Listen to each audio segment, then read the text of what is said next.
I was 23 years old. Okay. I was working in D.C.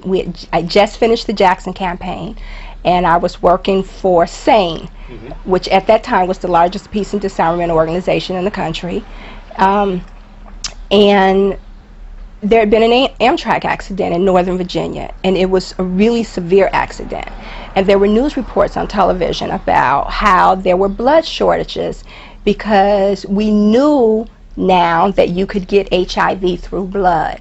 And people were saying, oh no, I'm afraid to donate blood because I think I'm going to get HIV. And I thought, how silly. About 3 months later, I was coming home from a late day, 12-hour day, and there was this letter from the Red Cross. And in fact, I didn't even open the letter up. I just threw it on the counter, went about my evening, and at some point before the night was over, I went through the mail, opened the letter, because I assumed that it was a thank you letter, and it was a letter that said, something is wrong with the blood that you just donated. Will you please call? And I remember walking out of that Red Cross, that massive white building, walking down those stairs saying, okay, God, I only have HIV. I can handle this. Don't ever let me get AIDS.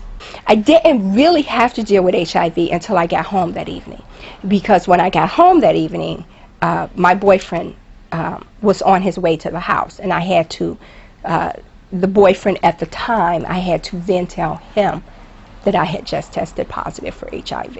The moment he walked in the door, I said to him, I donated blood a few months back, and the Red Cross, I went to the Red Cross today, and they told me that my blood tested positive for HIV. And he said, excuse me? I mean, he had not been in my house for 2 minutes. It was a sense of urgency. I couldn't delay it. He needed to know now. I needed to get it out. I needed to tell him. I said, I have HIV. He said, stop playing. I said, no, I have HIV. He said to me, you bitch. I said, excuse me? He said, you bitch.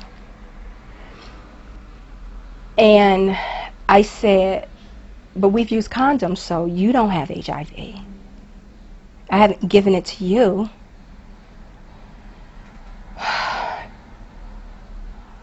And in that hurt, I still did what I had to do. I gave him the telephone number that they had given me at the Red Cross to refer him also to NIH where he could go get tested.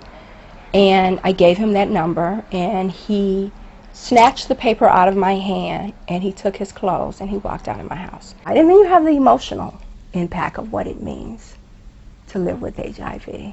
What is it?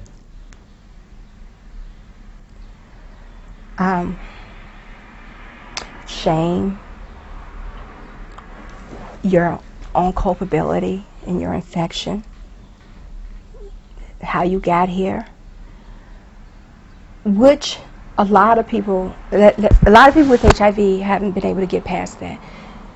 One's own culpability in one's infection is a major issue. How did I get to HIV? And what did I do to leave myself this jacked up and fighting for my life for the rest of my life? That's hard.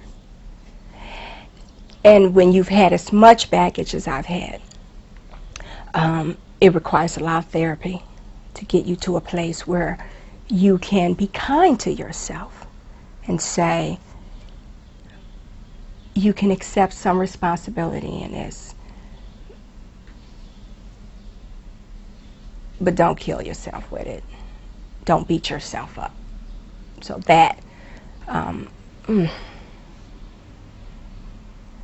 accepting that you could have done something differently to have had a different outcome. It doesn't matter that I've taken this lemon and made lemonade with it. When at the other end of that spectrum, you realize that there was something that I could have done that could have changed my outcome differently, that becomes a bitter pill to swallow. And if I coulda, woulda, shoulda don't mean anything in the real world. This is the only life you get. And so you have that darkness always hanging over you, dealing with how I got here. What did I do? What could I have done differently? It's really my own fault. I tell kids every day I could have kept my legs closed. It's crude, but it's the truth. People don't get it, that I look normal and I sound normal, but managing HIV requires a lot of work. And you have to manage it well, because it will mean the difference between life and death.